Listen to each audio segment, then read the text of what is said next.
Hello मेरे प्यारे विद्यार्थियों, कैसे हैं आप लोग? होप आप सब बढ़िया होंगे बच्चों। मैं भी एकदम बढ़िया हूं। तो आज बच्चों हम रिवाइज करने वाले हैं share capital and debentures chapter. तो चलिए स्टार्ट करते हैं।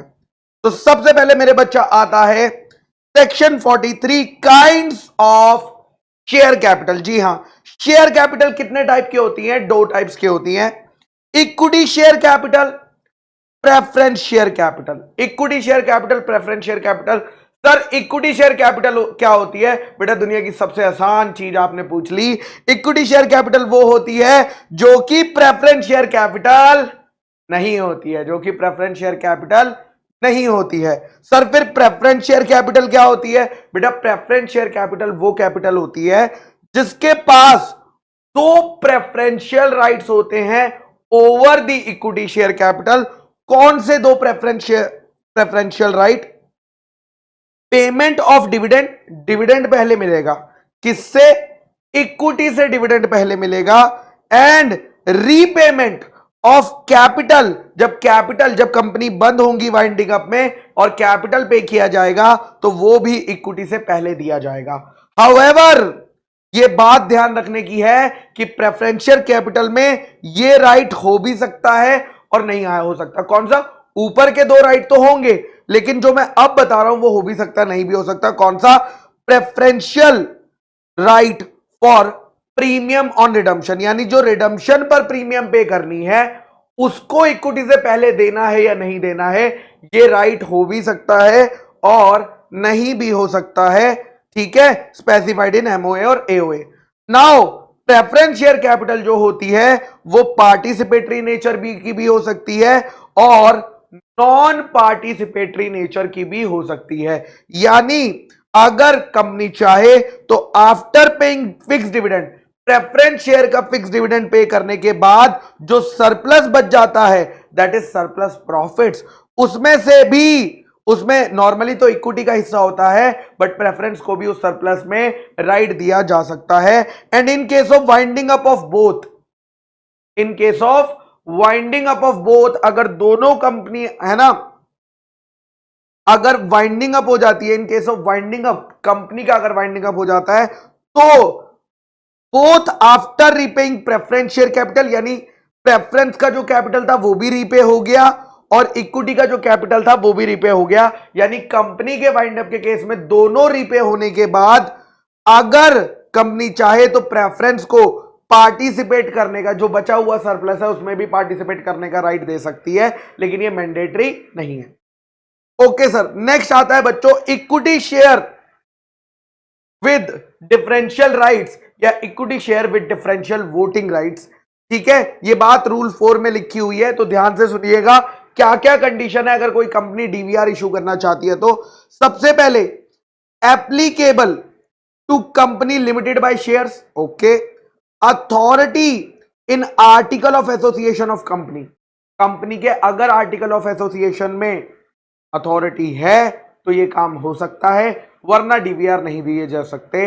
या अगर नहीं है तो पहले आर्टिकल्स को अल्टर करो, ठीक है, और उसके बाद फिर डीवीआर इशू करो। क्या लगेगा? जनरल मीटिंग में ऑर्डिनरी रेजोल्यूशन लगेगा, लेकिन अगर कंपनी लिस्टेड कंपनी है तो लगेगा तो ऑर्डिनरी रेजोल्यूशन ही, बट फिर पोस्टल बैलेट के थ्रू कराया जाएगा, फिर जनरल मीटिंग की जरूरत नहीं पड़ेगी। और पोस्टल बैलेट से क्यों कराया जाएगा? ताकि मैक्सिमम लोग पार्टिसिपेट कर सके। Voting power of DVR maximum कितनी हो सकती है? 74% of the total voting power हो सकती है, maximum 74% of the total voting power हो सकती है। और कुछ चीजों का ध्यान रखना है, एक 3 साल वाली और एक 5 साल वाली। 3 साल वाली कौन सी देखेंगे? No default in filing of financial statement and annual return, company ने फाइनेंशियल स्टेटमेंट और एनुअल रिटर्न फाइल करने में कोई डिफॉल्ट नहीं करा होना चाहिए। Not penalise by any court और tribunal under which act?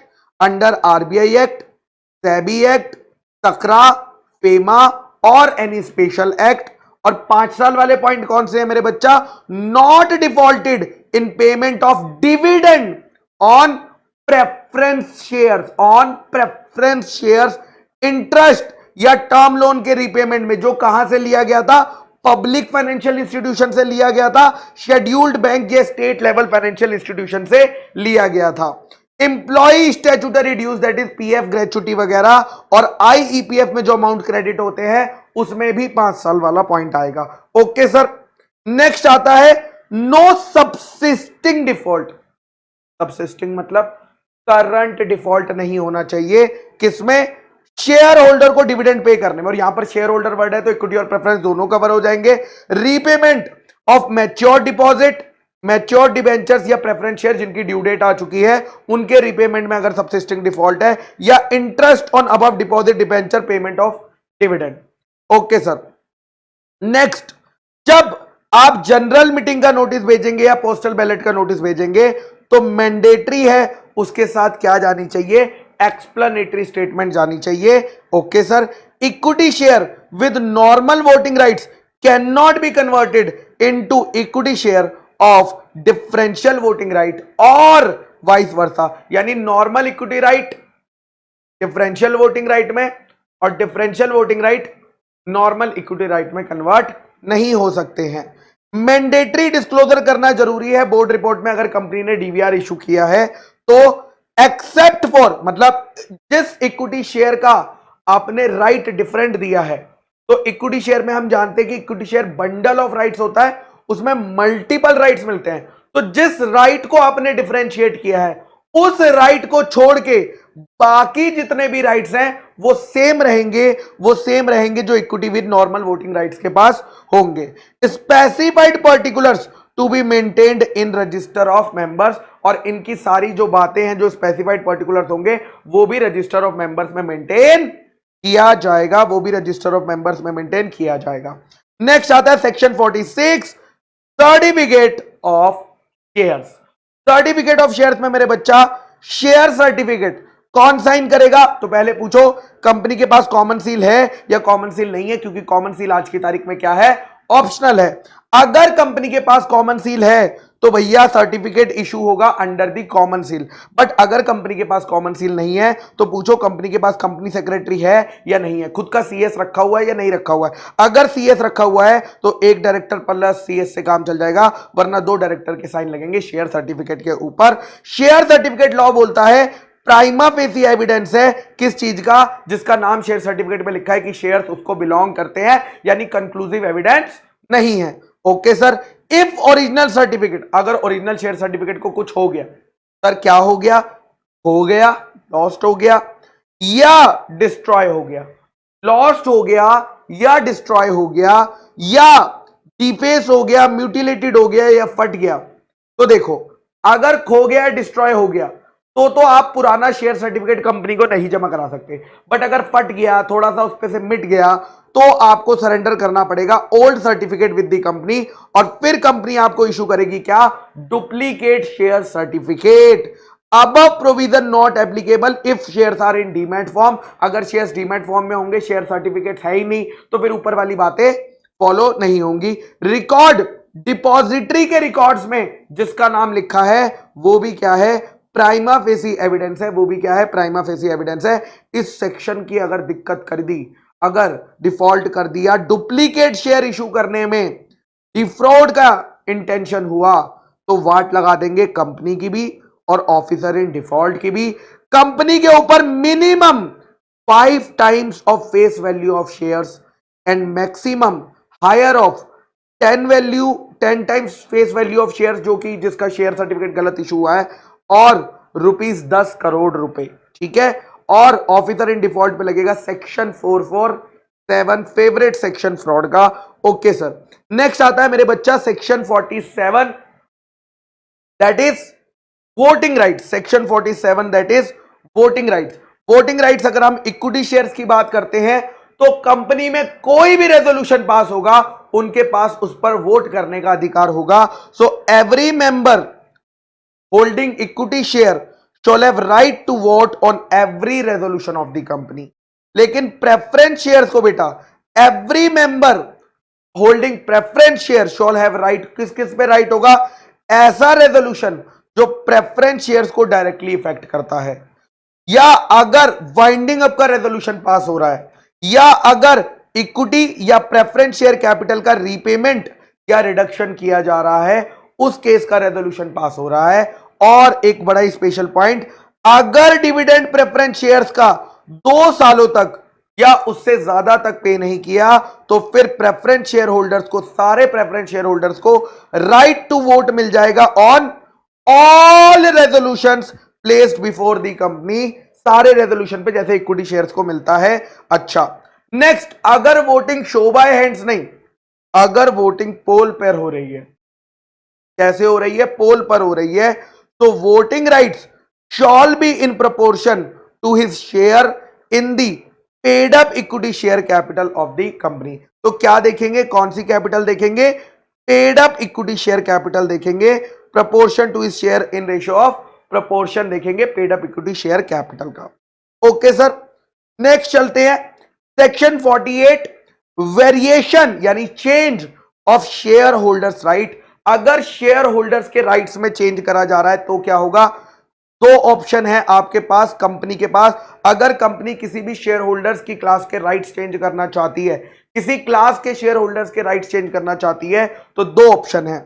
Option number 1, company consent ले ले राइटिंग में, not less than 3/4 of issue shares of that class, यानी उस क्लास के शेयर्स का 3/4 देखना है, उस क्लास के शेयर्स का 3/4 देखना है। ओके, या दूसरा ऑप्शन है उस क्लास के शेयर होल्डर्स की मीटिंग बुलाकर स्पेशल रेजोल्यूशन पास करा लो, दोनों में से कुछ भी कर सकते हैं। सच variation is permitted under AOA MOA, या तो वो जो आप वेरिएशन करना चाहते हैं तो वो एओए और एमओए में अलाउड होना चाहिए। अगर एओए एमओए इस बात पर साइलेंट है तो आप उस शेयर्स के टर्म्स ऑफ इशू चेक करेंगे, terms and condition of issue, वहां पर वेरिएशन प्रोहाइबिटेड नहीं होना चाहिए। Okay sir, now if variation of one class of share holder, if variation of one class, अगर मैं किसी एक क्लास ऑफ शेयर होल्डर के राइट्स को चेंज कर रहा हूं और वो अफेक्ट कर रहा है दूसरी क्लास ऑफ शेयर होल्डर्स को, द कंसेंट हमें लेनी पड़ेगी। फिर यहां पर रेजोल्यूशन का फॉर्मेट नहीं है, यहां पर हमें कंसेंट लेनी पड़ेगी अदर क्लास के शेयर होल्डर्स के कंसेंट। कितनी? 3/4 of such other class. Okay sir, now जो लोग इस बात से खुश नहीं है, जो होल्डर जिन्होंने अपनी कंसेंट नहीं दी या अगर रेजोल्यूशन हुआ था उन्होंने फेवर में वोट नहीं करा, कितने? Minimum 10% of issued share of that class, वो लोग एप्लीकेशन कर सकते हैं किसके पास? ट्राइब्यूनल के पास एप्लीकेशन कर सकते हैं। किसके पास? ट्राइब्यूनल के पास एप्लीकेशन कर सकते हैं। किसके पास? ट्राइब्यूनल के पास एप्लीकेशन कर सकते हैं। कितने दिनों में? 21 दिन में कर सकते हैं। कहां से 21 दिन गिने जाएंगे? जब कंसेंट ली थी या जब रेजोल्यूशन पास करवाया था, वहां से 21 दिन गिने जाएंगे। और फिर ट्रिब्यूनल सबकी बात सुनकर क्या करेगा? ऑर्डर पास कर देगा। और वो ऑर्डर क्या होगा? एक बाइंडिंग ऑर्डर होगा, फॉलो करना पड़ेगा कंपनी को भी और सारे शेयर होल्डर्स को भी। कंपनी क्या करेगी? इस ऑर्डर की कॉपी आरओसी के पास 30 दिन के अंदर फाइल कर देगी। नेक्स्ट, छुटकू छुटकू सेक्शन नंबर 49 बोलता है कि अगर कंपनी को कॉल करना है शेयर्स ऑफ सेम क्लास तो कैसे मंगाना होगा? यूनिफॉर्म बेसिस पे मंगाना होगा। सेम क्लास में ऐसा नहीं कर सकते 3 रुपए तू दे दे, 2 रुपए तू दे दे। अगर मंगा रहे हैं तो उस क्लास के 3 रुपए सबसे मंगाए जाएंगे। Okay sir, section 50 calls in advance, क्या पैसा पहले मंगाया जा सकता है? या मतलब मंगाया जा सकता है? वो तो अगर मंगाएंगे तो क्या हो जाएगा? कॉल्ड अप कैपिटल हो जाएगा। यहां क्वेश्चन है कि क्या शेयर होल्डर पहले एडवांस में पैसा दे सकता है, और अगर दे देगा तो क्या कंपनी लीगली उसे अपने पास रख सकती है जबकि उसे कॉल्ड अप नहीं किया गया? तो आपको चेक करना पड़ेगा कंपनी का article of association.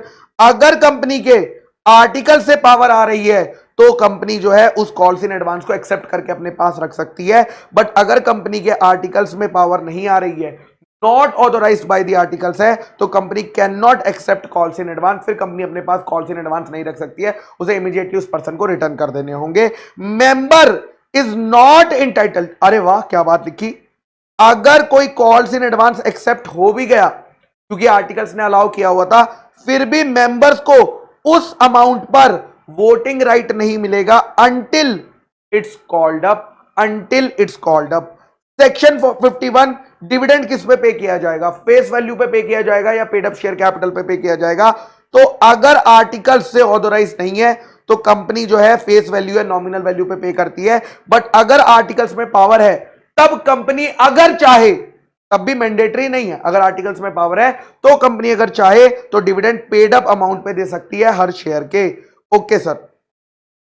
Section 52 security premium account जो आया है, जो सिक्योरिटी प्रीमियम आया है शेयर्स का इशू करके, उसका क्या करोगे, उसका क्या यूटिलाइजेशन करोगे? So premium received on shares shall be transfer to security premium account.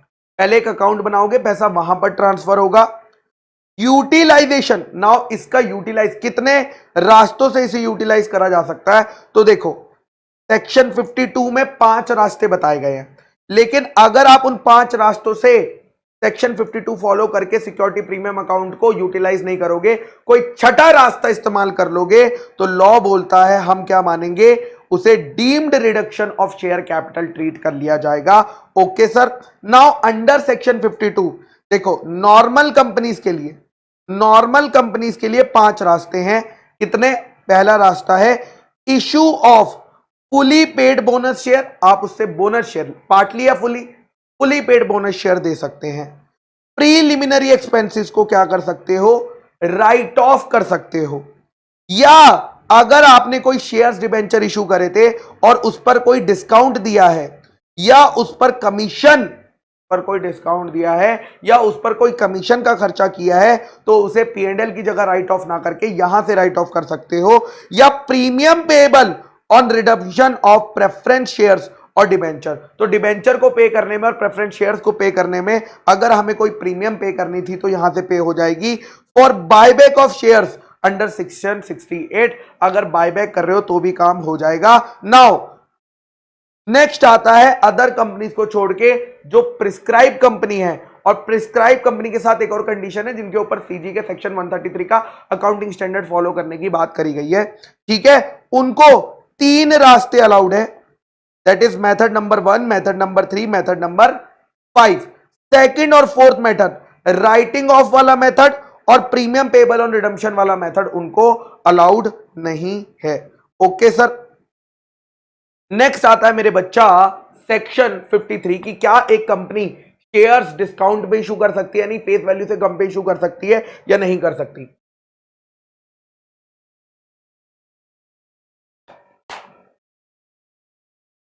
चलिए आइए,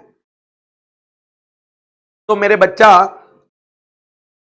company can not issue shares at discount that is less than its face value, लेकिन इसके एक्सेप्शन है। क्या एक्सेप्शन है? एक तो सेक्शन 54 में दिया गया स्वेट इक्विटी शेयर डिस्काउंट पे दिया जा सकता है, और दूसरा है अगर कंपनी कोई डेट को, जो उधारी उसने ली हुई थी, वो कन्वर्ट कर रही है, किस में कन्वर्ट कर रही है? शेयर में कन्वर्ट कर रही है, 2 कारणों की वजह से। या तो कोई स्टैट्यूटरी रेजोल्यूशन प्लान अप्रूव हुआ है, या कोई डेट रिस्ट्रक्चरिंग स्कीम के थ्रू हुआ है। इन दोनों केस में कर रही है तो वो शेयर्स डिस्काउंट पर दिए जा सकते हैं। इफ कंपनी कॉन्ट्रावेन सेक्शन 53, यानी इन कारणों के अलावा अगर कंपनी शेयर्स डिस्काउंट पे इशू कर देती है तो कंपनी को वो सारा पैसा रिफंड करना पड़ेगा जो उसने शेयर इशू करके लिया था, विद इंटरेस्ट। कितना interest? 12% per annum from the date of issue, जिस दिन इशू किया था वहां से लगेगा। And company and officer in default की अगर आप बात करें, उन पर पेनल्टी की बात करते हैं, तो fine up to amount raise through such shares और 5 lakh whichever is less. Next आता है एक्सेप्शन, जो अभी हमने ऊपर पढ़ा था, स्वेट इक्विटी शेयर। कि स्वेट इक्विटी शेयर क्या होता है, कंपनी वो किसको देती है, किसके बदले के लिए देती है, और अलग अलग पॉइंट स्वेट इक्विटी शेयर से related. Section 54 issue of sweat equity shares. तो स्वेट इक्विटी शेयर्स मेरे बच्चा इशूड बाय कंपनी। ठीक है, स्वेट इक्विटी शेयर कौन इशू करता है? कंपनी इशू करती है। किसको इशू करती है? डायरेक्टर को या एम्प्लॉइज को? डायरेक्टर को या एम्प्लॉइज को इशू करती है एट डिस्काउंट, या दूसरा ऑप्शन है कंसीडरेशन अदर देन कैश। अब कंसीडरेशन अदर देन कैश में क्या क्या आ सकता है?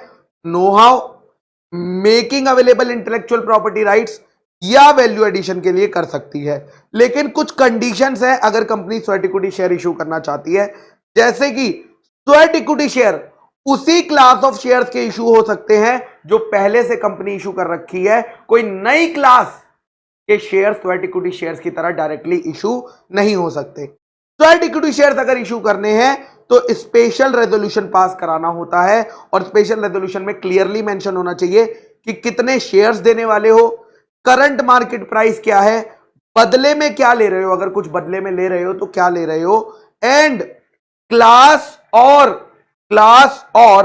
क्लासेस ऑफ डायरेक्टर्स और एम्प्लॉइज, यानी कौन से डायरेक्टर या एम्प्लॉइज हैं जिसको तुम ये स्वेट इक्विटी शेयर्स इशू करने जा रहे हो।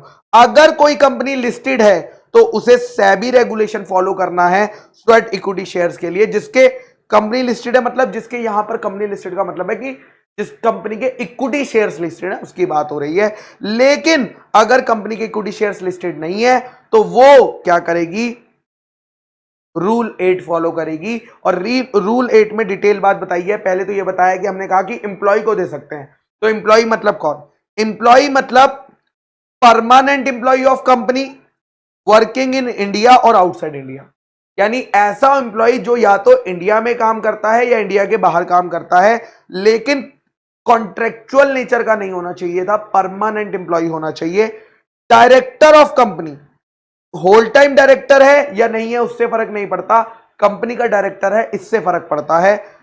या डायरेक्टर या एम्प्लॉय ऑफ सब्सिडियरी, जो कंपनी स्वेट इक्विटी शेयर दे रही है उसकी सब्सिडियरी के डायरेक्टर एम्प्लॉय को दे रही है, या उस कंपनी के होल्डिंग। हाउएवर सब्सिडियरी इंडिया के बाहर भी हो सकती है, इंडिया के अंदर भी हो सकती है। जो स्पेशल रेजोल्यूशन पास कराया गया है स्वेट इक्विटी शेयर्स को इशू करने का, वो वैलिड है कितने टाइम के लिए, 12 महीने के लिए वैलिड है। यानी कंपनी 12 महीने के अंदर स्वेट इक्विटी शेयर्स इशू कर देने चाहिए। अगर नहीं कर पाती है तो दोबारा स्वेट इक्विटी शेयर्स दोबारा स्पेशल रेजोल्यूशन लेना पड़ेगा। मैक्सिमम इशू साइज, तो देखो यहां पर दो तरह की लिमिट है, एक है पर ईयर और एक है कंपनी का ओवरऑल लिमिट। ठीक है, अगर ईयर की बात करते हैं तो कंपनी एक ईयर में 15% of paid up equity share capital या 5 करोड़ रुपए जो भी हायर आएगा, जो भी क्या आएगा, हायर आएगा। लेकिन एट एनी टाइम कंपनी का जो स्वेट इक्विटी शेयर है वो paid up equity share capital का 25% से ज्यादा नहीं हो सकता है। बट अगर आपकी कंपनी एक स्टार्टअप कंपनी है तो 50% ऑफ पेड अप कैपिटल हो सकता है up to 10 years from the incorporation date of that startup. Lock in period की बात करें तो ये 3 ईयर्स होता है from the date of allotment, यानी जो जिस एम्प्लॉय या डायरेक्टर को आपने शेयर्स दिए हैं वो 3 साल तक इन्हें किसी और को दे नहीं सकता है, वो ट्रांसफर नहीं कर सकता है। बट क्वेश्चन ये आता है कि क्या इस पीरियड को कंपनी घटा बढ़ा सकती है? नहीं, ये लॉ ने फिक्स किया हुआ यही पीरियड रहेगा, ना इसे बढ़ाया जा सकता है ना इसे कम किया जा सकता है। नेक्स्ट आता है issue price of sweat equity shares. ये किस प्राइस पे किए जा रहे हैं वो रजिस्टर्ड वैल्यूअर निकालेगा, और बदले में जो intellectual property right value addition या नो हाउ मिल रहा है उसकी वैल्यू भी रजिस्टर्ड वैल्यूअर ही निकालेगा। सर अकाउंटिंग ट्रीटमेंट क्या होगा स्वेट इक्विटी शेयर्स का? देखो, अगर बदले में आपको कोई एसेट मिल रहा है तो उसे बैलेंस शीट में दिखा देना, यानी asset account debit to equity share capital. लेकिन अगर आपको अदर केसेस है, यानी कोई एसेट नहीं मिल रहा है, कोई खर्चा कर रहे हैं आप, तो उसे एक्सपेंस ट्रीट करके expense account debit to equity share capital आप कर देंगे।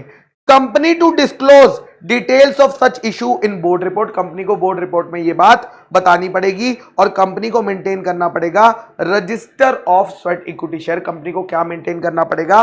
Register of sweat equity shares जो है वो मेंटेन करना पड़ेगा। Okay sir.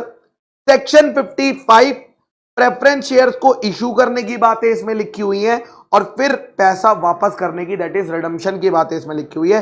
कोई भी कंपनी जो लिमिटेड बाय शेयर्स है वो इशू नहीं कर सकती है इररिडीमेबल प्रेफरेंस शेयर्स, वो इशू नहीं कर सकती है irredeemable preference share. Company limited by shares लेकिन रिडीमेबल प्रेफरेंस शेयर इशू कर सकती है अगर कंपनी के आर्टिकल ऑफ एसोसिएशन से उसे पावर आती है, अगर कंपनी के आर्टिकल ऑफ एसोसिएशन से उसे पावर आती है। अब रिडीमेबल में कितनी हो सकती है मैक्सिमम लाइफ? तो maximum period of redemption of preference shares normal company के लिए 20 साल होता है, बट इंफ्रास्ट्रक्चरल प्रोजेक्ट्स वाली कंपनी के लिए 30 साल होता है। बट 30 साल में भी 21st ईयर से ऑप्शन दे दिया जाता है कि मिनिमम 10% जो है वो क्या कर सकता है, रिडीम होना स्टार्ट हो जाएगा।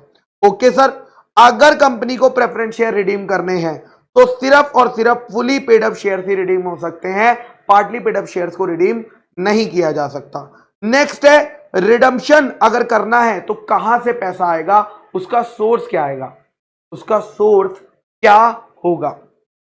तो मेरे बच्चा कैपिटल अमाउंट, ठीक है, कैपिटल अमाउंट अगर आप प्रेफरेंस शेयर कैपिटल का दे रहे हैं तो दो ऑप्शन है। एक, कंपनी के पास जो डिविडेंड देने के लिए प्रॉफिट्स अवेलेबल हैं, कंपनी के पास जो डिविडेंड देने के लिए प्रॉफिट अवेलेबल है वहां से, या कंपनी फ्रेश इशू ला सकती है, फिर चाहे वो इक्विटी का इशू लाए चाहे प्रेफरेंस का इशू लाए, प्रोसीड से फ्रेश इशू करके पैसा लाएगी, वहां से कैपिटल देगी, ठीक है।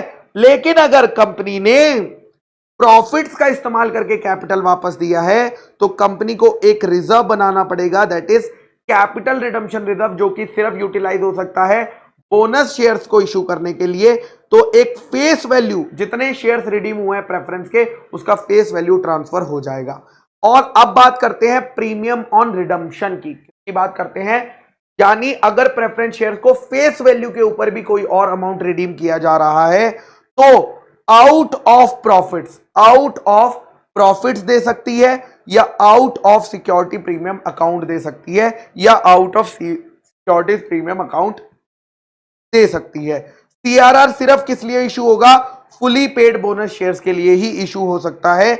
Register of members to include particulars of preference share holders, register of members to include particulars of preference share holder, यानी रजिस्टर ऑफ मेंबर में इक्विटी शेयर्स के भी पर्टिकुलर्स आते हैं, equity share with differential voting rights के भी particular आते हैं, और प्रेफरेंस शेयर्स के भी पर्टिकुलर रजिस्टर ऑफ मेंबर्स में ही मेंटेन होते हैं, ठीक है। ओके सर, कंपनी अगर इस पोजीशन में नहीं है, यानी उसके पास सोर्स ही नहीं है पैसा देने का टू रिडीम प्रेफरेंस शेयर्स और pay dividend on it, then it has to take consent of preference share, कितना, 3/4 in value of preference shares का कंसेंट लेना पड़ेगा, और वो ट्राइब्यूनल के पास पिटीशन करके उनका अप्रूवल भी लेना पड़ेगा। क्या होगा, हम एक नए प्रेफरेंस शेयर्स इशू करेंगे जिसकी वैल्यू कितनी होगी, एग्जिस्टिंग प्रेफरेंस शेयर जिनका पैसा नहीं दे पाए हैं, प्लस उस पे जो डिविडेंड पेंडिंग था पे करना, वो टोटल अमाउंट के हम नए प्रेफरेंस शेयर्स इशू कर देंगे,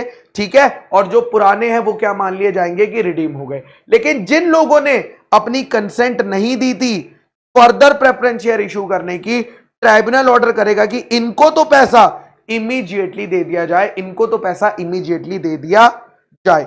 ओके सर, नेक्स्ट आता है इशू ऑफ बोनस शेयर। अगर किसी कंपनी को बोनस शेयर इशू करना है तो क्या क्या कंडीशंस फॉलो करनी होती है बोनस शेयर को इशू करने के लिए। सबसे पहले कंपनी का आर्टिकल ऑफ एसोसिएशन चेक करो कि उसमें अथॉरिटी है या नहीं है। दूसरा, बोर्ड रिकमेंड करेगा, जनरल मीटिंग में ऑर्डिनरी रेजोल्यूशन पास होगा, और ये कभी भी डिविडेंड की ल्यू में, यानी डिविडेंड बोलकर आप बोनस शेयर नहीं पकड़ा सकते हो। And once announced it can not be withdrawn, एक बार अगर अनाउंस हो गए तो ये विड्रॉ नहीं किए जा सकते। पार्टली पेड अप शेयर जो है उन्हें फुली पेड अप करना पड़ेगा, पार्टली पेड शेयर को पहले फुली पेड अप करना पड़ेगा बोनस देने के लिए। सोर्स कहां से बोनस शेयर इशू कर सकते हो, फ्री रिजर्व जो डिविडेंड देने के लिए अवेलेबल है, सिक्योरिटी प्रीमियम अकाउंट के लिए कर सकते हो, और कैपिटल रिडम्पशन रिजर्व अकाउंट से कर सकते हो। लेकिन अगर आप जानते हो कि रीवैल्यूएशन रिजर्व को आप इसमें नहीं लेंगे, जो रीवैल्यू करके रिजर्व क्रिएट हुआ है, भले ही आपने ऊपर में से हो सकता है किसी में अकाउंटिंग एंट्री डाल दी हो, बट उसका इस्तेमाल नहीं हो सकता बोनस शेयर्स को देने के लिए। नो डिफॉल्ट, बोनस शेयर देने से पहले कंपनी को यह इंश्योर करना है कि उसका डिफॉल्ट नहीं है, किसमें, फिक्स डिपॉजिट या डेट्स का इंटरेस्ट या प्रिंसिपल पेमेंट में, या इंप्लॉइज के स्टैट्यूटरी ड्यूज जैसे कि पीएफ, ग्रेच्युटी, बोनस, वो देने में। ओके सर, नेक्स्ट आता है अगर अल्टरेशन होता है शेयर कैपिटल का किसी भी रीजन से, तो कंपनी की यह ड्यूटी बनती है कि 30 दिन के अंदर वो आरओसी को बता दे। सर कौन कौन से रीजन की वजह से हो सकता है, alteration of share capital section 61 में हो सकता है, या सेंट्रल गवर्नमेंट के ऑर्डर की वजह से जो हम जानते हैं कन्वर्ट करा लेती है वो अपने डेट को कैपिटल में जबरदस्ती, उसकी बात हो रही है, या जब आप प्रेफरेंस शेयर कैपिटल को रिडीम करते हो तो इस केस में जैसे ही होगा तो 30 डेज के अंदर किसे बता देना है, आरओसी को ये बात बताना है, ताकि आरओसी अपने पास रिकॉर्ड्स में इस बात को रख ले। उसके बाद चलते हैं हम लोग सेक्शन 61 पर। Section 61 alteration of share capital की बात करता है, जिसमें शेयर कैपिटल को अल्टर करने के 5 तरीके बताए गए हैं। तरीका number 1, increased authorised share capital, यानी अगर कंपनी अपनी शेयर कैपिटल को इंक्रीज करना चाहती है, कंसोलिडेट एंड डिवाइड ऑल और any of its share capital into large amount, यानी शेयर पहले 10 रुपए का था, अब 10 शेयर्स को मिला के 100 रुपए का करना है, या कंपनी अपने फुली पेड शेयर्स को स्टॉक में कन्वर्ट करना चाहती है, या स्टॉक को शेयर्स में कन्वर्ट करना चाहती है, या कंपनी अपने शेयर्स के टुकड़े करना चाहती है छोटे अमाउंट के।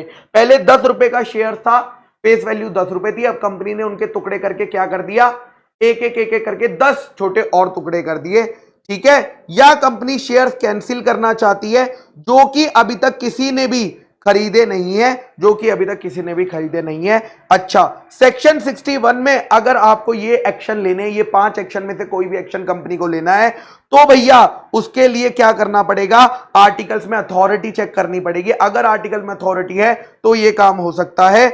ऑर्डिनरी रेजोल्यूशन लगेगा जनरल मीटिंग में, ऑर्डिनरी रेजोल्यूशन जनरल मीटिंग में लगाया जाएगा। Cancellation under this section shawl not be deemed reduction of share capital, यानी इसमें जो होगा उसे रिडक्शन शेयर कैपिटल नहीं माना जाएगा, बिकॉज शेयर कैपिटल के रिडक्शन का अलग से सेक्शन है जो हम आगे जाकर रिवाइज करेंगे। Okay sir. Now section number 62, अगर कोई कंपनी शेयर अपनी शेयर कैपिटल को इशू करना चाहती है तो उसके क्या क्या तरीके हैं। पहला है राइट इशू, जो हम किसको देते हैं, एग्जिस्टिंग शेयर होल्डर को देते हैं। तो ऑफर ऑफ इक्विटी या preference share to equity holders in proportion of paid up share capital, ठीक है। किस में देते हैं, प्रपोर्शन में देते हैं। किसके प्रपोर्शन में देते हैं, पेड अप शेयर कैपिटल के। किसको देते हैं, इक्विटी होल्डर्स को देते हैं। मिनिमम पीरियड ऑफ ऑफर 15 दिन होगा, और मैक्सिमम ऑफर कितना दे सकती है, पीरियड खोल सकते हैं हम 30 दिन के लिए, कंपनी डिसाइड करेगी। If not accepted with in time, हम ये मान लेंगे कि उसने अपना ऑफर जो है डिक्लाइन कर दिया है, उसने अपना ऑफर जो है डिक्लाइन कर दिया है। अनलेस आर्टिकल में कुछ और ना लिखा हो, ऑफर ये जो हम राइट ऑफर देते हैं, राइट इशू का ऑफर देते हैं, इसमें राइट टू रिनाउंस भी इंक्लूडेड माना जाता है, डीम्ड माना जाता है कि उसमें राइट टू रिनाउंस है। After expiry of time limit, after expiry of time limit, receipt of intimation declining offer, ठीक है। यानी या तो टाइम खत्म हो गया 15 से 30 दिन जितना भी कंपनी ने टाइम दिया था, या सामने वाले ने मना कर दिया कि मैं नहीं लेना चाहता हूं, तो जो शेयर्स नहीं लिए गए उन शेयर्स को कैसे डिस्पोज ऑफ करना है, ये बोर्ड की अपनी मर्जी है। कंपनी लॉ ने ये पावर किसको दी है, बोर्ड ऑफ डायरेक्टर्स को पावर दी है।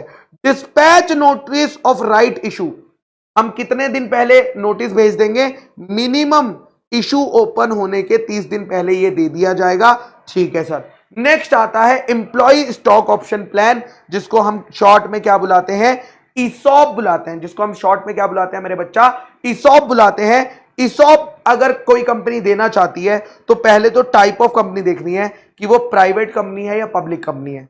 अगर प्राइवेट कंपनी है ऑर्डिनरी रेजोल्यूशन, अगर प्राइवेट कंपनी नहीं है अदर कंपनी के लिए स्पेशल रेजोल्यूशन लगेगा। और कम से कम vesting period, that is waiting period कितना होगा, मिनिमम 1 साल उस बंदे को काम करना पड़ेगा, तब जाकर हम उसे ऑप्शन देंगे कि वो एक्सरसाइज करना चाहता है या नहीं करना चाहता है। बट ये मिनिमम है। क्या कंपनी इसे बढ़ा सकती है, यस कंपनी इसे बढ़ा सकती है। यहां पर कंपनी के पास फ्रीडम है टू डिसाइड कि वो किस प्राइस पे देना चाहती है, exercise price, to decide exercise period and locking period. ये सारी कंपनी के पास पावर है डिसाइड करने की। अनलेस ऑप्शंस आर एक्सरसाइज, जब तक एम्प्लॉय अपना ऑप्शन एक्सरसाइज नहीं कर लेता कि हां मैं ये शेयर्स लेना चाहता हूं, नो राइट टू वोट, ना उसे वोट मिलेगा ना डिविडेंड मिलेगा, उसे कोई भी राइट नहीं मिलेंगे जो एक शेयर होल्डर को राइट मिलते हैं, बिकॉज सिर्फ अभी तक उसे ऑप्शन दिया गया है। जब तक वो ऑप्शन को एक्सरसाइज नहीं करेगा वो राइट के लिए एलिजिबल नहीं होगा। ऑप्शंस, क्या ये ऑप्शंस को ट्रांसफर किया जा सकता है, the answer is no. Options को ट्रांसफर नहीं किया जा सकता।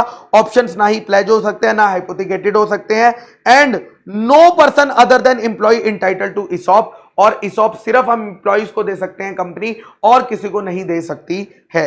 लेकिन अगर उस एम्प्लॉय की बीच में ही डेथ हो गई, या वो परमानेंट इनकैपेसिटी आ गई, या रेजिग्नेशन या टर्मिनेशन का केस हो गया, तो क्या हो गया? अगर डेथ हो जाती है तो जिस दिन उसकी डेथ हो जाती है, ऑप्शन किस में वेस्ट हो जाता है? उसके लीगल हेयर्स या नॉमिनीज में वेस्ट हो जाता है। अगर परमानेंट इनकैपेसिटी आ जाती है तो जिस दिन वो परमानेंट इनकैपेसिटी होता है, उस क्योंकि मरा नहीं है तो एम्प्लॉय के पास वो ऑप्शन वेस्ट हो जाता है। बट अगर उसे निकाल दिया जाता है या वो खुद बीच में पीरियड में चला जाता है तो ऑप्शन एक्सपायर हो जाता है, ऑप्शन एक्सपायर हो जाता है, लैप्स हो जाता है। Now in case of amalgamation या मर्जर, ये एक बेनिफिट दिया गया कि अगर एक कंपनी दूसरी कंपनी में मर्ज हो जाती है तो जो पुरानी कंपनीज के एम्प्लॉय है, उन्होंने जो पीरियड पुरानी कंपनी में सर्व किया था, क्या उसका बेनिफिट उन्हें इसॉप की काउंटिंग के लिए, वेस्टिंग पीरियड की काउंटिंग के लिए अवेलेबल किया जाएगा या नहीं किया जाएगा? So period employ in previous company needs to be adjusted in the new company for calculating that vesting period complete हुआ है या नहीं हुआ। प्रेफरेंशियल अलॉटमेंट की अब बात करते हैं। नाउ प्रेफरेंशियल अलॉटमेंट की अगर बात करें तो भैया यहां पर आपको ऐसा नहीं है एम्प्लॉइज को ही देना है, यहां पर ऐसा नहीं है आपको एग्जिस्टिंग शेयर होल्डर को देना है, आप किसी भी पर्सन को दे सकते हो इंक्लूडिंग एग्जिस्टिंग शेयर होल्डर और एम्प्लॉइज। लेकिन इसकी अथॉरिटी कहां से लेंगे? स्पेशल रेजोल्यूशन से ली जाएगी, और ये आप इशू कर सकते हो कैश में भी और कंसीडरेशन अदर देन कैश में भी, यानी बदले में हो सकता है आपने एसेट ले लियो तो वो भी किया जा सकता है। इसका प्राइस कौन निकालेगा? रजिस्टर्ड वैल्यूअर निकालेगा। इसका प्राइस कौन निकालेगा? रजिस्टर्ड वैल्यूअर निकालेगा। Okay, no need to follow section 62। ध्यान से सुनना, अगर कंपनी की सब्सक्राइब कैपिटल इंक्रीज हो रही है, क्यों इंक्रीज हो रही है? बिकॉज कोई लोन या डिबेंचर जो था वो कन्वर्ट हो रहा है, वो कन्वर्ट हो रहा है, यानी हमने कोई ऐसा डेट दिया था, कोई ऐसा जैसे कि कन्वर्टेबल डिबेंचर्स इशू करे थे, हमने पहले ही बोल रखा था कि ये कन्वर्ट होंगे, और वो कन्वर्टेबल चीज अगर स्पेशल रेजोल्यूशन से ऑथोराइज थी पहले से तो उस समय पे हुआ था। ओके सर, अगर गवर्नमेंट चाहे तो पब्लिक इंटरेस्ट में जो लोन या डिबेंचर्स उसने कंपनी में लिए हुए हैं, या तो कंपनी को उसने लोन दिया था या कंपनी में उसने डिबेंचर्स खरीदे थे, वो उसको कन्वर्ट कर सकती है। किस में कन्वर्ट कर सकती है? शेयर कैपिटल में कन्वर्ट कर सकती है। Whether option for conversion is not there, या हो या ना हो उससे फर्क नहीं पड़ता, गवर्नमेंट के पास ये पावर है। और टर्म्स ऑफ कन्वर्जन क्या रहेंगे वो भी गवर्नमेंट डिसाइड करेगी। क्या देखकर? कंपनी की फाइनेंशियल पोजीशन को देखते हुए, terms of issue of debt को देखते हुए, और rate of interest of loan को देखते हुए ये चीज डिसाइड करी जाएगी। अगर टर्म्स एक्सेप्टेबल नहीं है कंपनी को, अगर कंपनी को टर्म्स एक्सेप्टेबल नहीं है तो कंपनी अप्लाई कर सकती है ट्राइब्यूनल के पास। कितने दिन में? 60 दिन के अंदर ट्राइब्यूनल के पास जा सकती है, और NCLT to pass order as it may deem fit. जो एनसीएलटी का ऑर्डर ठीक लगेगा ना, एनसीएलटी वो ऑर्डर पास करेगी, जो भी ऑर्डर जो ठीक लगेगा, अगर कंपनी गवर्नमेंट के कन्वर्जन टर्म से खुश नहीं है तो। If due to government order, अगर जो ऊपर गवर्नमेंट ने ऑर्डर दिया था कन्वर्जन का, और इस ऑर्डर की वजह से कंपनी की ऑथोराइज शेयर कैपिटल की इंक्रीज की जरूरत पड़ गई और उसी के अकॉर्डिंग एमओए में भी चेंज करने की जरूरत होगी, तो authorise share capital automatically increase हो जाएगा by central government order. Okay sir, got it sir.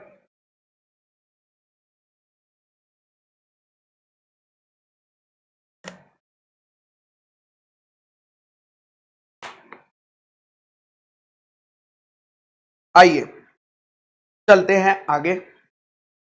Section 66 reduction of share capital. ठीक है, पहले शेयर कैपिटल को रिडक्शन के कितने तरीके हैं, कितने मेथड्स हैं। पहला मेथड है शेयर्स पे जो पैसा अभी तक पेड अप नहीं हुआ है, शेयर्स पे जो पैसा अभी तक आया नहीं है उसको एक्सटिंग्विश कर देना, या तो माफ कर देना या कम कर देना ऐसे शेयर्स पे लायबिलिटी, वो भी रिडक्शन ऑफ शेयर कैपिटल माना जाएगा। या विद और विदाउट एक्सटिंग्विशिंग और रिड्यूसिंग आप कर रहे हो, कैंसल कर रहे हो। क्या कैंसल कर रहे हो? पेड अप शेयर कैपिटल को कैंसल कर रहे हो, विच इज लॉस्ट, जो लॉस्ट हो चुकी है, मतलब जिसके अपोजिट बैलेंस शीट में एसेट नहीं दिख रहे हैं, यानी लाइबिलिटीज तो दिख रही है, कैपिटल तो दिखता है, बट अगर आप उसके अपोजिट चेक करते हो तो वहां पर क्या नहीं दिखता है, एग्जैक्टली वहां पर क्या नहीं दिखता है, एसेट्स नहीं नजर आ रहे हैं, तो आप उस लॉस को एडजस्ट कर सकते हो कहां से, शेयर कैपिटल से कम करके। या कंपनी अगर रिटर्न कर देती है, पे ऑफ कर देती है किस चीज को, पेड अप शेयर कैपिटल को, विच इज इन एक्सेस, जो कंपनी को लग रहा है, पहले जब लिया था तब लग रहा था जरूरत है, बट अब कंपनी को उसकी जरूरत नहीं है। नथिंग इज दिन सेक्शन शॉल अप्लाई बायबैक, यानी बायबैक ऑफ सिक्योरिटीज का जो अलग मेथड, अलग रूल्स बताए गए हैं वो फॉलो होगा, बायबैक के केस में ये सेक्शन को फॉलो करने की जरूरत नहीं है। Where the name of creditor is not entered in the list of creditors, अब यहां पर क्रेडिटर्स कहां से आ गया, उसको हम जरा यहां से रिलेट बैक करेंगे। आइए, यहां पर मैंने ऊपर सेक्शन 66 का प्रोसीजरल एस्पेक्ट दिया हुआ है, ल ल ल ल लई लई लई ला ला ला ला ला ला, कहां गया भैया, लई लई लई ला ला ला, डिन डिन डिन डिन, ना ना ना ना ना ना, ये रहा। आइए, प्रोसीजरल एस्पेक्ट क्या है, अगर कंपनी कोई शेयर कैपिटल रिड्यूस करना चाहती है तो क्या प्रोसीजर होता है, सबसे पहले जनरल मीटिंग बुलाई जाएगी, स्पेशल रेजोल्यूशन पास कराया जाएगा, application to tribunal for approval, फिर एप्लीकेशन करी जाएगी ट्राइब्यूनल को अप्रूवल के लिए, ठीक है, जिसको हम स्कीम ऑफ कैपिटल रिडक्शन भी बोलते हैं, जिसको हम स्कीम ऑफ कैपिटल रिडक्शन भी बोलते हैं, वो डॉक्यूमेंट फाइल होता है ट्राइब्यूनल के पास, फिर ट्राइब्यूनल नोटिस देती है सीजी को, आरओसी को, सेबी को, क्रेडिटर्स को, ठीक है, इन सबको नोटिस दिया जाता है। ओके, अब या तो 3 महीने में इनसे ऑब्जेक्शन आएंगे, इनमें से किसी में, या 3 महीने में इनसे किसी को ऑब्जेक्शन नहीं आएंगे, ट्राइब्यूनल के पास ऑब्जेक्शन नहीं आएंगे। तो अगर ऑब्जेक्शन नहीं हुए तो ट्राइब्यूनल अपने हिसाब से ऑर्डर पास करके रिडक्शन कैपिटल को अलाउ कर सकता है, बट अगर ऑब्जेक्शन आए तो उन ऑब्जेक्शंस को देखेगा, कंसीडर करेगा अपना डिसीजन पास करने से पहले, और अकॉर्डिंगली अलाउ या नॉट अलाउड कर देगा। तो कंपनी जो है, ये जो ऑर्डर की कॉपी आएगी, है ना, so company to deliver certified copy of tribunal's order to ROC and minutes approved by tribunal within 30 days, 30 दिन के अंदर हमें ये आरओसी को देने पड़ेंगे, 30 दिन के अंदर हमें ये आरओसी को देने पड़ेंगे। क्लियर है, यस और नो। तो क्रेडिटर्स की बात कहां से उठी थी, वहां पर यहां से उठी थी, क्योंकि ट्राइब्यूनल क्रेडिटर्स को नोटिस देने की बात हो रही है, तो एक क्रेडिटर्स की लिस्ट बनानी पड़ेगी ना, तो अगर उस लिस्ट में किसी क्रेडिटर का नाम छूट गया,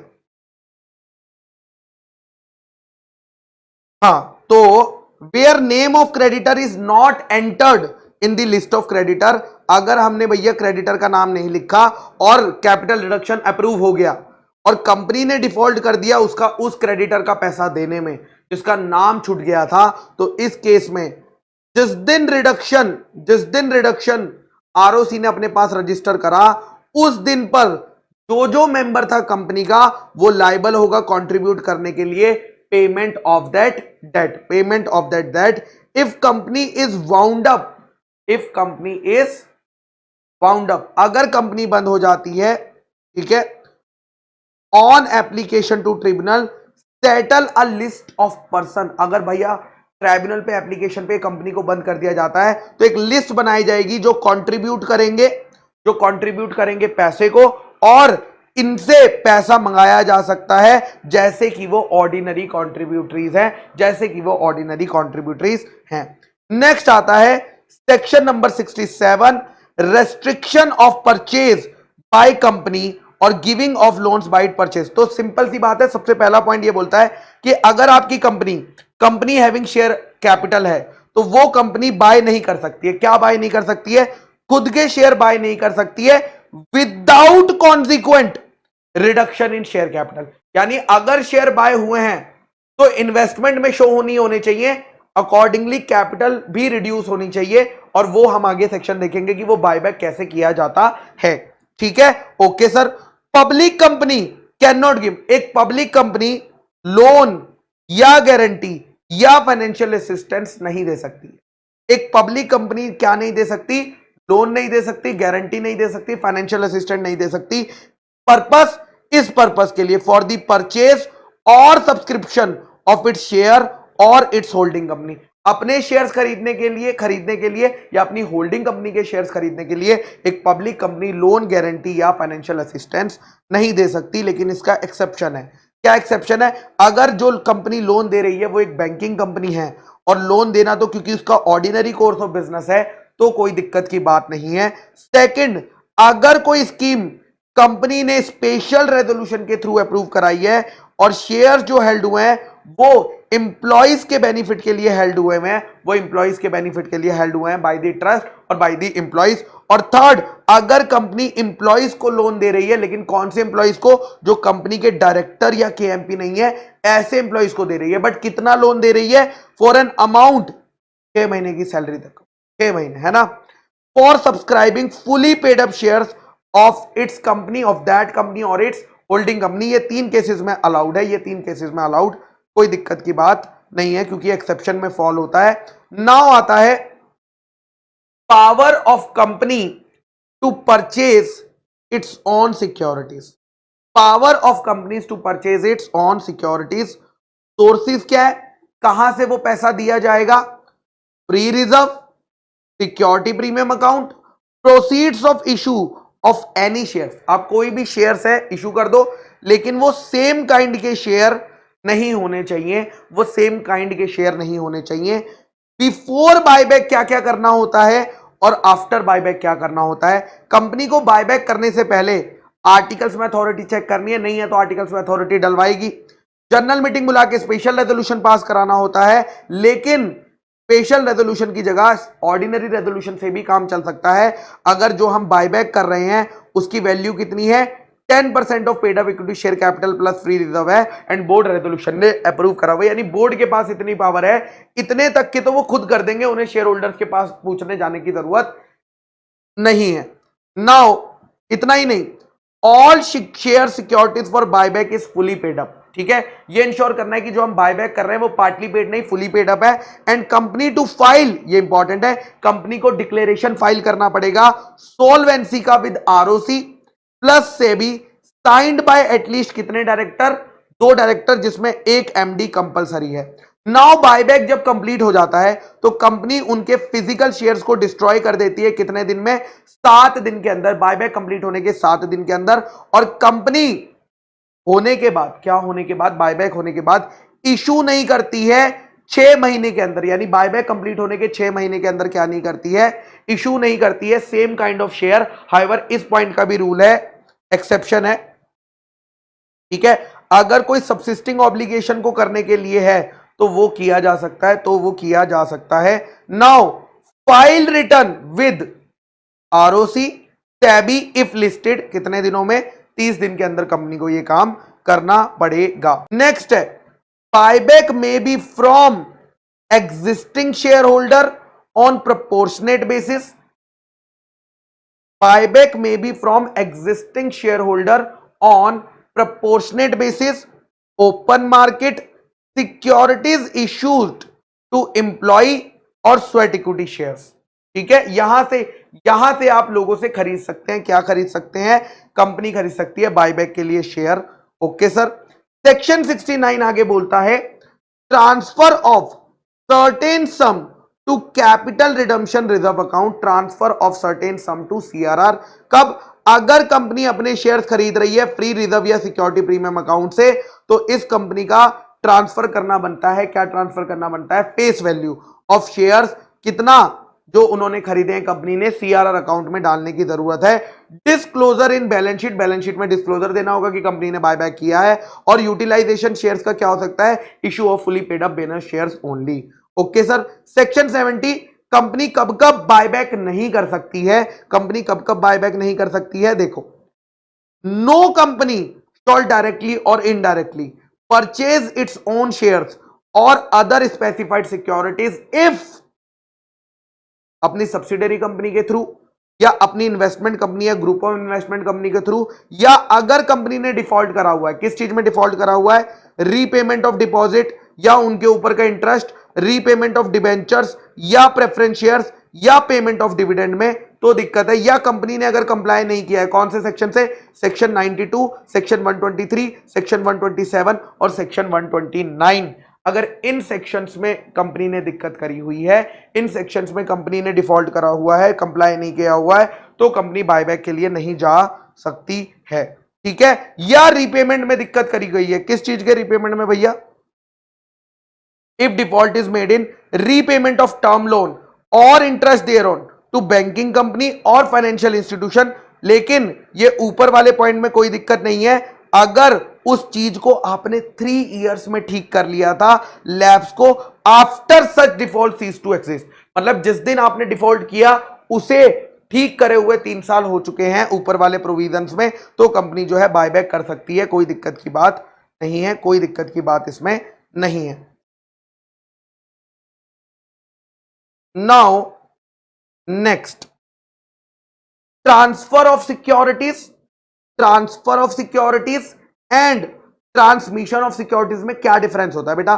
ट्रांसफर ऑफ सिक्योरिटीज ना वॉलेंटरी होती है और ये ऑपरेशन ऑफ लॉ से होता है ट्रांसमिशन। ट्रांसफर ऑफ सिक्योरिटीज में ट्रांसफर इंस्ट्रूमेंट साइन करना पड़ता है, जबकि ट्रांसफर ऑफ ट्रांसमिशन के केस में सिर्फ इंटीमेशन से काम चल जाता है। यहां पर कंसीडरेशन प्रेजेंट हो सकती है ट्रांसफर में, बट इसमें कंसीडरेशन होना जरूरी नहीं है। किसमें? ट्रांसमिशन के केस में। Okay sir. नाउ सेक्शन 56 आपको बताता है कि अगर कंपनी के सिक्योरिटीज को ट्रांसफर करना है या ट्रांसमिशन करना है तो क्या क्या बातों का ध्यान रखना पड़ेगा, वो सारी बातें यहां पर सेक्शन 56 आपको बताएगा।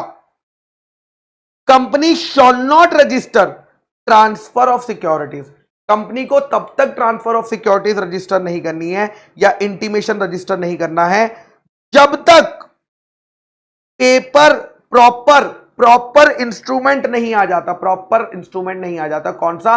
Transfer instrument, that is SH4 नहीं आ जाता, जिसपे स्टैंप लगी हुई है, जिसपे डेट लगी हुई है और जो कि एग्जीक्यूट हुआ है ट्रांसफरर एंड ट्रांसफरी के द्वारा, जो ट्रांसफरर एंड ट्रांसफरी दोनों ने एग्जीक्यूट किया हुआ है। इंस्ट्रूमेंट में लिखा होना चाहिए ट्रांसफरी का नाम, ट्रांसफरी का पता और ट्रांसफरी का occupation. Okay sir. Instrument is delivered by transferor, instrument कौन डिलीवर करेगा? बाय ट्रांसफरर भी कर सकता है या कंपनी को इंस्ट्रूमेंट ये डिलीवर ट्रांसफरी भी कर सकता है। कितने दिन में? जिस दिन साइन हुआ था उसके 60 दिन के अंदर ये भेज देना है, उसके 60 दिन के अंदर। इंस्ट्रूमेंट के साथ क्या आना चाहिए? SH4 तो आना ही चाहिए, साथ ही साथ सिक्योरिटी सर्टिफिकेट जो ट्रांसफर हो रहा है वो, और अगर सिक्योरिटी सर्टिफिकेट एग्जिस्टेंस में नहीं है तो लेटर ऑफ अलॉटमेंट आना चाहिए, लेटर ऑफ अलॉटमेंट आना चाहिए। अगर ट्रांसफर इंस्ट्रूमेंट खो चुका है या वो कंपनी को डिलीवर नहीं हुआ with in the prescribed time, तो कंपनी रजिस्टर कर सकती है इंडेमनिटी लेके, ठीक है, लेकिन इंडेमनिटी कौन डिसाइड करेगा? बोर्ड डिसाइड करेगा, जो उनको सही लगेगा। इंस्ट्रूमेंट ऑफ ट्रांसफर कब जरूरत नहीं पड़ती है? अगर बॉन्ड इशू करे हैं किसने? गवर्नमेंट कंपनी ने। तो for transfer of bonds, bonds का ट्रांसफर हो रहा है, कौन से बॉन्ड्स का? जो गवर्नमेंट कंपनी के द्वारा इशू करे गए हैं। और इंटीमेशन, ट्रांसफरी ने इंटीमेशन दे दिया, अपना नाम, एड्रेस, ऑक्यूपेशन बता दिया है, बोर्ड सर्टिफिकेट दे दिया है, लेटर ऑफ अलॉटमेंट दे दिया है, दोनों में से कोई भी, तो यहां पर इंस्ट्रूमेंट ऑफ ट्रांसफर की जरूरत नहीं पड़ेगी। नाउ आते हैं ट्रांसमिशन ऑफ सिक्योरिटीज के केस में। ट्रांसमिशन ऑफ सिक्योरिटीज के केस में भी इंस्ट्रूमेंट ऑफ ट्रांसफर की जरूरत नहीं पड़ती है, सिर्फ और सिर्फ इंटीमेशन ऑफ ट्रांसमिशन से काम हो जाता है, इंटीमेशन ऑफ ट्रांसमिशन से काम हो जाता है। केसेस ऑफ ट्रांसमिशन की बात करें तो कौन कौन से केसेस ट्रांसमिशन में नॉर्मली आते हैं? शेयर होल्डर की डेथ हो गई तो उसके लीगल रिप्रेजेंटेटिव को ट्रांसफर हो जाते हैं, अगर इंसॉल्वेंट हो गया तो रेजोल्यूशन प्रोफेशनल को ट्रांसफर हो जाते हैं, और अगर वो लुनेटिक हो गया तो कोर्ट ने जो उसका एडमिनिस्ट्रेटर अपॉइंट किया है उसको ये ट्रांसफर हो जाएंगे, यानी ट्रांसमिट हो जाएंगे automatically by the operation of law. Case of partly paid shares, partly paid shares के केस में अगर एप्लीकेशन ट्रांसफरर ने अकेले करी है, ट्रांसफरी ने नहीं करी, और शेयर्स पार्टली पेड है, तो कंपनी पहले नोटिस भेजेगी ट्रांसफरी को कि भैया देख ले ये शेयर्स पार्टली पेड अप है, और ट्रांसफरी को नो ऑब्जेक्शन देना पड़ेगा रिसीप्ट के 2 वीक्स के अंदर। आफ्टर दैट कंपनी क्या कर लेगी? उस ट्रांसफर को रजिस्टर कर लेगी। नाउ कंपनी को कितने दिन में शेयर सर्टिफिकेट इशू कर देना होता है, सिक्योरिटी सर्टिफिकेट इशू कर देना होता है? तो मेरे बच्चा, अगर कंपनी नई बनी है, और नई कंपनी में हम जानते हैं कंपनी के पहले मेंबर्स कौन होते हैं? Subscribers to memorandum of association वाले, उनको सर्टिफिकेट कब तक मिल जाता है? इनकॉर्पोरेशन के 2 महीने के अंदर। अगर कंपनी ने शेयर्स अलॉट करे हैं, अगेन 2 महीने के अंदर अलॉटमेंट के। अगर कंपनी ने डिबेंचर्स अलॉट करे हैं, तो यहां पर पीरियड याद रखना, ये एमसीक्यू के लिए इंपॉर्टेंट है ये वाला table, 6 month from the date of allotment. But अगर ट्रांसमिशन या ट्रांसफर का केस है तो ज्यादा टाइम नहीं लगाते हैं, within 1 month from the receipt of transfer instrument of intimation, है ना। तो ट्रांसफर और ट्रांसमिशन के केस में विद इन 1 महीने में जब कंपनी को मिला था तब उसको कर देना होता है, ठीक है। और यहां पर लीगल रिप्रेजेंटेटिव को पावर दी गई है कि लीगल रिप्रेजेंटेटिव अगर चाहे तो सीधा किसी और को, डिसीज्ड पर्सन की सिक्योरिटीज सीधा किसी और को ट्रांसफर कर सकता है without becoming a holder, and ये ट्रांसफर वैलिड ट्रांसफर माना जाएगा। और हम ऐसा मानकर करेंगे कि जिसने ट्रांसफर करा है उस टाइम पर वो जो था लीगल होल्डर था, ये मानकर करा जाएगा। अगर इस सेक्शन में कंपनी ने डिफॉल्ट किया तो कंपनी और ऑफिसर के ऊपर, ऑफिसर इन डिफॉल्ट के ऊपर 50,000 रुपए का फाइन पेनल्टी लगा दिया जाएगा। वेयर एनी डिपॉजिटरी और डिपॉजिटरी पार्टिसिपेंट शेयर्स में फ्रॉड की इंटेंशन से ट्रांसफर करते हैं तो वहां पर सेक्शन 447 पकड़ा जाएगा, सेक्शन 447 लगा दिया जाएगा। Next, forgery. अगर केस फोर्जरी का निकला तो फोर्जरी तो नलिटी होता है, फोर्जरी तो नलिटी होता है, इससे ट्रांसफरी को कोई भी राइट, कोई भी टाइटल नहीं मिलता है। Company is not bound to, ठीक है, कि जो ट्रांसफरी को दिया ना तो कंपनी बाउंड नहीं है कि ट्रांसफरी के पास ही शेयर रहेंगे। अगर ट्रू ओनर आ गया, रियल ओनर आ गया जिसको वो शेयर्स बिलोंग करते हैं, तो कंपनी को क्या करना पड़ेगा? रियल ओनर का नाम देना पड़ेगा, लिखना पड़ेगा वापस से रजिस्टर ऑफ मेंबर्स में, और उसे डिविडेंड भी पे करना पड़ेगा जो उसे मिलना चाहिए था, जो उसे मिलना चाहिए था। Section 57, punishment for personation of share holder. Section 57, punishment for personation of share holder. अगर कोई पर्सन डिसीटफुली अपने आप को दिखाता है, क्या दिखाता है? कि वो ओनर है, मालिक है किसी सिक्योरिटी का, वो मालिक है किसी सिक्योरिटी में इंटरेस्ट का, या वो मालिक है शेयर वारंट कूपन का, एंड ऑब्टेन्स और attempt to obtains any such security, ठीक है, और इंटरेस्ट और शेयर वारंट और any money, then he shall be punishable, क्योंकि ये बहुत ही गलत काम कर रहा है, इंप्रिजनमेंट 1 साल से 3 साल की, एंड फाइन 1 लाख से 5 लाख तक का। और यहां पर ध्यान दीजिएगा, एंड है मेरे बच्चा। नेक्स्ट आता है सेक्शन नंबर 58 कि क्या कंपनी ट्रांसफर या ट्रांसमिशन की सिक्योरिटी रिक्वेस्ट को रिजेक्ट कर सकती है। तो दोनों के लिए अलग रूल्स है। प्राइवेट कंपनी की टाइमलाइन थोड़ी अलग है, पब्लिक कंपनी की टाइमलाइन थोड़ी अलग है। अगर हम प्राइवेट कंपनी की बात करते हैं और प्राइवेट कंपनी ट्रांसफर या ट्रांसमिशन को रजिस्टर करने से रिफ्यूज कर देती है, तो इस कंपनी की ड्यूटी बनती है, ये लायबल होती है कि इसे नोटिस देना है, किसको? ट्रांसफरर एंड ट्रांसफरी को नोटिस देना है कि भाई मैं तुम्हारा ये जो केस है ये रजिस्टर नहीं कर रही हूं। कितने दिन में? 30 दिन के अंदर ये नोटिस दिया जाएगा। कब? ऑफ डिलीवरी ऑफ इंस्ट्रूमेंट, जब कंपनी को इंस्ट्रूमेंट डिलीवर हुआ या वो रिसीव हुआ, ठीक है। अब यहां पर 2 केस हो सकते हैं, या तो प्राइवेट कंपनी ने नोटिस भेजा या नहीं भेजा। लॉ ने बोला था भेजने को, बट हो सकता है वो भेजे, हो सकता है ना भेजे। अगर भेजा तो ट्रांसफरी ट्राइब्यूनल के पास अपील कर सकता है, देखो कंपनी इन्होंने बेबुनियाद रीजन देके मेरा ट्रांसफर या ट्रांसमिशन मना कर दिया है। कितने दिन में चला जाएगा? 30 दिन में ट्राइब्यूनल के पास चला जाएगा। लेकिन अगर नोटिस नहीं भेजा तो उसे तो पता ही नहीं है ना कि रिफ्यूजल हो गया, तो वो कह रहा है ट्रांसफरी 60 दिन तक वेट करेगा। जब उसने डिलीवरी भेजी थी, जब उसने डॉक्यूमेंट भेजा था, उसके 60 दिन तक वेट करेगा। अगर 60 दिन तक ना तो ट्रांसफर ट्रांसमिशन रजिस्टर हुआ और ना ही उनकी साइड से रिफ्यूजल का नोटिस आया, तो विद इन 60 डेज वो क्या कर देगा? ट्राइब्यूनल के पास चला जाएगा। क्या लेकर? अपनी रिक्वेस्ट लेकर, अपनी एप्लीकेशन लेकर। सेम मेरे बच्चा पब्लिक कंपनी के केस में भी यही होगा, बट यहां पर टाइमलाइन देखिएगा। अगर नोटिस कंपनी ने भेजा है तो 60 दिन होगी, और अगर नोटिस नहीं भेजा है तो 90 डेज होगी। अगर नोटिस नहीं भेजा है तो कितनी होगी? 90 डेज होगी, 90 डेज होगी। Okay sir. अब सारी पार्टीज, कंपनी को और ट्रांसफर ट्रांसफरी सबकी बातें सुनने के बाद ट्राइब्यूनल या तो अपील को डिसमिस कर देगा कि सच में उसकी अपील में दम नहीं था, या वो ऑर्डर करेगा, कंपनी को बोलेगा कि भाई तुम्हारी गलती है, तुम इस ट्रांसफर या ट्रांसमिशन को रजिस्टर कर दो, और कंपनी को यह चीज 10 दिन के अंदर पूरी करनी पड़ेगी। या अगर कोई गलती थी रेक्टिफिकेशन रजिस्टर में, रेक्टिफिकेशन की जरूरत थी, तो वो भी वो कर सकता है, और कंपनी को बोलेगा डैमेजेस पे करने के लिए, कंपनी को क्या बोलेगा, डैमेजेस पे करने के लिए। अगर ट्राइब्यूनल का ऑर्डर नहीं माना गया तो भैया इंप्रिजनमेंट 1 साल से 3 साल की और फाइन 1 लाख से 5 लाख का लगाया जाएगा। नेक्स्ट आता है, अगर कोई गलती पता चल जाती है रजिस्टर ऑफ मेंबर्स में तो क्या वो ठीक कराई जा सकती है? बिल्कुल ठीक कराई जा सकती है। गलती किस तरह की हो सकती है? देखो, अगर बिना किसी रीजन के किसी पर्सन का नाम रजिस्टर ऑफ मेंबर में एंटर कर दिया, या रजिस्टर ऑफ मेंबर में डालना भूल गए, या डालने में अननेसेसरी डिले कर दिया, या रिमूव करने में अननेसेसरी, जो कि जरूरी नहीं था। देखो, जितना नॉर्मल टाइम लगता है ठीक है, अननेसेसरी का मतलब है नॉर्मल से ज्यादा टाइम ले लिया, देन जो एग्रीव्ड पर्सन या वो मेंबर जो है वो एप्लीकेशन कर सकता है ट्राइब्यूनल को। लेकिन अगर वो बाहर का पर्सन होगा तो वो कॉम्पिटेंट कोर्ट आउटसाइड इंडिया जाएगा, अगर वो कोई फॉरेन मेंबर या फॉरेन डिबेंचर होगा, ठीक है, for rectification of register of members, for rectification of register of members. Tribunal अब इसमें सेम चीज कर सकता है, या तो अपील को डिसमिस कर देगा, या बाय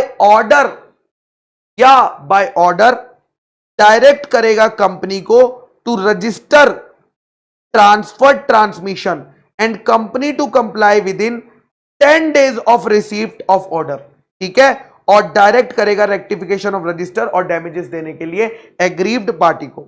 लास्ट सेक्शन मेरे बच्चा, section number 71 that is debenture, section number 71 that is debenture. Company अगर कन्वर्टेबल डिबेंचर्स इशू करना चाहती है तो जनरल मीटिंग में क्या लगेगा, स्पेशल रेजोल्यूशन लेना पड़ेगा, तब कन्वर्टेबल डिबेंचर्स इशू होते हैं। लेकिन कंपनी कभी भी ऐसे डिबेंचर्स इशू नहीं कर सकती जिनके पास कैरिंग वोटिंग राइट्स हो। वोटिंग राइट्स तो इक्विटी और प्रेफरेंस वाले होते हैं, कभी भी कंपनी ऐसे डिबेंचर्स इशू नहीं कर सकती जिनके पास किसी तरह का वोटिंग राइट हो। इशू ऑफ सिक्योर्ड डिबेंचर्स, ठीक है, अगर कंपनी सिक्योर्ड डिबेंचर्स इशू करना चाहती है तो मैक्सिमम रिडम्पशन पीरियड 10 साल होगा। हाइवर कुछ स्पेसिफाइड कंपनी के लिए यह पीरियड 10 साल से 30 साल किया गया है। पहला कौन सा, अगर वो कंपनी इंफ्रा प्रोजेक्ट सेटअप करती है, या वो कंपनी इंफ्रा फाइनेंस कंपनी है, या वो company infra debt fund NBFC है, या कंपनी जिसे आरबीआई, सीजी या एनएचबी ने क्या करा हुआ है, अलाउ करा हुआ है 30 साल के डिबेंचर जो है करने का।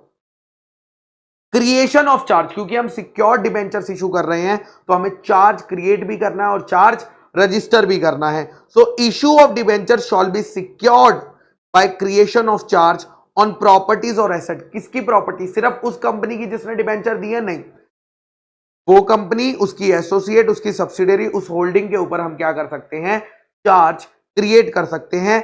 हैविंग वैल्यू, लेकिन कितनी वैल्यू का हम चार्ज क्रिएट करेंगे, जो कि सफिशिएंट है, सिर्फ डिबेंचर का अमाउंट यानी प्रिंसिपल अमाउंट नहीं, साथ ही साथ उसके ऊपर जो इंटरेस्ट ड्यू होगा वो पे करने के लिए उतने अमाउंट का हम लोग करेंगे। Appointment of debenture trustee, debenture trustee को अपॉइंट किया जाएगा। कंपनी एक डिबेंचर ट्रस्टी को अपॉइंट करेगी, कभी अपॉइंट करेगी, प्रोस्पेक्टस के इशू से पहले या लेटर ऑफ ऑफर के इशू से पहले ये चीज करी जाएगी, और एग्जीक्यूट करेगी debenture trustee deed not later than 60 days of allotment of debenture. Debenture allot के 60 दिन के अंदर, उससे ज्यादा बाद में नहीं कर सकती, ठीक है, ओके सर। नाउ जब हम डिबेंचर ट्रस्टी की बात करते हैं तो इफ ऑफर टू पब्लिक और मेंबर, अगर हम 500 लोगों से ज्यादा को अगर हम कर रहे हैं, then company must appoint, company को मैंडेटरी है एक या एक से ज्यादा डिबेंचर ट्रस्टी को अपॉइंट करना। कब, प्रोस्पेक्टस से issue, before issue of the prospectus. Name of debenture trustee to be stated in prospectus और लेटर ऑफ ऑफर, यानी जो डिबेंचर ट्रस्टी अपॉइंट किया जा रहा है उसका नाम किसमें लिखा होगा, कंपनी के प्रोस्पेक्टस या कंपनी के लेटर ऑफ ऑफर में लिखा होगा, और जितने भी फ्यूचर कम्युनिकेशंस कंपनी करेगी उसमें भी डिबेंचर ट्रस्टी का नाम लिखा जाएगा। बिफोर अपॉइंटमेंट, डिबेंचर ट्रस्टी को अपॉइंट करने से पहले रिटर्न कंसेंट ली जाएगी डिबेंचर ट्रस्टी की, और स्टेटमेंट भी ये चीज इंक्लूड करा जाएगा लेटर ऑफ ऑफर में कि हमने हां उससे ये डिक्लेरेशन ले ली है, उससे उसकी रिटर्न कंसेंट ले ली है। बोर्ड, अगर ट्रस्टी की, डिबेंचर ट्रस्टी की कैजुअल वैकेंसी आ जाती है तो उसे कौन फिल करता है, बोर्ड ऑफ डायरेक्टर्स फिल करेंगे। लेकिन अगर डिबेंचर ट्रस्टी की कैजुअल वैकेंसी नहीं हुई है, वो खुद छोड़ के गया है, तो हम रिटर्न कंसेंट लेंगे किसकी, majority of debenture holder prior to filling of vacancy. Vacancy तब तक फिल नहीं हो सकती जब तक फिर हम अप्रूवल नहीं ले लेंगे, कितना, मेजॉरिटी ऑफ डिबेंचर होल्डर्स का। ओके सर, क्या डिबेंचर ट्रस्टी को रिमूव भी किया जा सकता है? बिल्कुल, if approved by not less than 3/4 in value of debenture holder, if approved by not less than 3/4 in value of the debenture holders. Okay sir, कौन पर्सन डिबेंचर ट्रस्टी बनने के लिए एलिजिबल है? देखो, ये आप person shawl not be appointed, ये person को अपॉइंट नहीं कर सकते डिबेंचर ट्रस्टी को। कौन कौन से?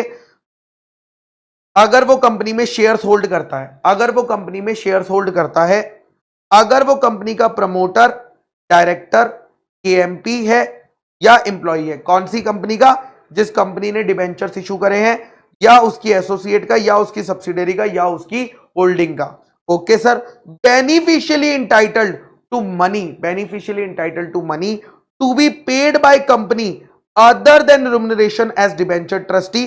ठीक है, उसे और कोई पैसा नहीं मिलेगा जो कि उसे डिबेंचर ट्रस्टी का रिम्यूनरेशन मिल रहा है, बस उतना ही पैसा उसको दिया जाएगा कंपनी के थ्रू, बाकी कोई नहीं मिलेगा।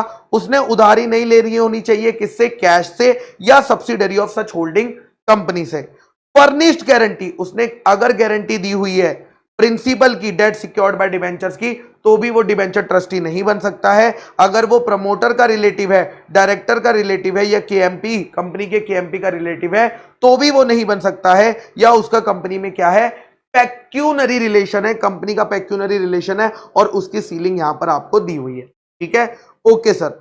Debenture trustee shall take steps, debenture trustee का काम है भैया डिबेंचर होल्डर के इंटरेस्ट को बचाना, तो debenture trustee shall take steps to protect the interest of the debenture holders and redress their grievances as per the rules, and redress their grievances as per the rules. यानी debenture holder के interest को protect करने के लिए जो जो step लेने हैं वो लेगा, और अगर कोई भी प्रॉब्लम आ रही होगी डिबेंचर होल्डर की तो उनकी प्रॉब्लम्स को भी सॉल्व करेगा। ठीक है, meeting of debenture holder, debenture trustee अगर चाहे तो डिबेंचर होल्डर की मीटिंग बुला सकता है। कब? या तो डिबेंचर होल्डर ही रिक्वेस्ट कर रहे हैं, कौन से debenture holder?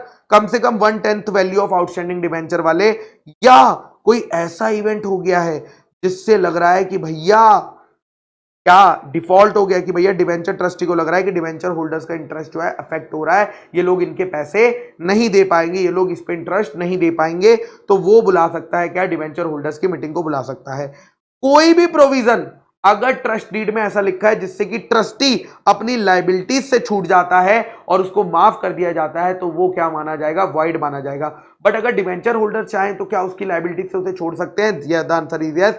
Liability of debenture trustee shall be subject to exemption, अगर उसे कोई एग्जम्पशन दी गई है। किसने दी है? Debenture holder. नंबर मेजोरिटी में देखेंगे बट वैल्यू में कितना देखेंगे? 3/4 इन वैल्यू। नंबर्स में मेजोरिटी और 3/4 इन वैल्यू की अगर अप्रूवल आ जाती है तो कोई दिक्कत की बात नहीं है, उसे एग्जम्पशन मिल जाएगी, उसकी लायबिलिटी फिर उतनी एग्जम्प्ट हो जाएगी जितनी डिबेंचर होल्डर्स ने एग्जम्प्ट करी है। कंपनी शॉल पे इंटरेस्ट एंड रिडीम डिबेंचर, कब करेगी कंपनी? इंटरेस्ट कब पे करेगी और डिबेंचर कब रिडीम करेगी? जो भी इशू करते हुए टर्म्स एंड कंडीशन में मेंशन था उसके हिसाब से कंपनी को चलना है। Contract with the company to take up and pay for any debentures of company may be enforced by decree for specific performance. अगर कंपनी टाइम पे पैसा नहीं देती है तो डिबेंचर होल्डर्स के पास ये पावर है कि वो कोर्ट में जाकर स्पेसिफिक परफॉर्मेंस ला सकते हैं और कंपनी को उसका वादा, that is payment of interest या पेमेंट ऑफ डिबेंचर्स, पूरा करवा सकते हैं, उसमें कोई दिक्कत की बात नहीं है। अगर company 100% paid up share capital plus free reserve plus security premium account से ज्यादा का बोरो कर रही है तो कंपनी को क्या लेना पड़ेगा? स्पेशल रेजोल्यूशन पास कराना पड़ेगा, स्पेशल रेजोल्यूशन पास कराना पड़ेगा। Company to file return of allotment, company को रिटर्न ऑफ अलॉटमेंट, जब डिबेंचर्स अलॉट हो जाएंगे तो रिटर्न ऑफ अलॉटमेंट भी फाइल करना पड़ेगा। पास 3 में कितने दिनों में? 30 दिन के अंदर फाइल करना पड़ेगा, 30 दिन के अंदर आरओसी के साथ फाइल करना पड़ेगा। नेक्स्ट पॉइंट देखिएगा, at any time if debenture trustee comes to conclusion that assets of company are insufficient, company के जो एसेट है वो क्या है? इनसफिशिएंट है, या वो फ्यूचर में अनसफिशिएंट होने वाले हैं जब पैसा ड्यू होगा, to discharge the principal amount when due, तो डिबेंचर ट्रस्टी पेटिशन फाइल कर सकता है ट्राइब्यूनल के पास और ट्राइब्यूनल हियरिंग करके जो भी रेस्ट्रिक्शन लगानी है वो लगा देगा कि भैया कंपनी फ्यूचर में क्या कोई लोन वगैरह ले सकती है या नहीं ले सकती है, कोई लायबिलिटी ले सकती है नहीं ले सकती है, ये बात ट्रिब्यूनल अपने ऑर्डर में लिख देगा। अगर कंपनी फेल हो जाती है डिबेंचर्स को टाइम पर देने में, जब मैच्योरिटी आई या उसके ऊपर जो इंटरेस्ट देना था वो पे नहीं करती, तो डिबेंचर होल्डर या डिबेंचर ट्रस्टी एप्लीकेशन कर सकते हैं, ट्रिब्यूनल के पास जा सकते हैं और ट्रिब्यूनल भी यहां पर क्या ऑर्डर दे सकती है, to redeem that immediately with principal and interest जो ड्यू हुआ है, कि इमीडिएटली पे करने के लिए ट्राइब्यूनल जो है क्या कर सकती है, ऑर्डर कर सकती है पे करने के लिए। तो यहां पे मेरे बच्चा हमारा जो चैप्टर है वो कंप्लीट होता है।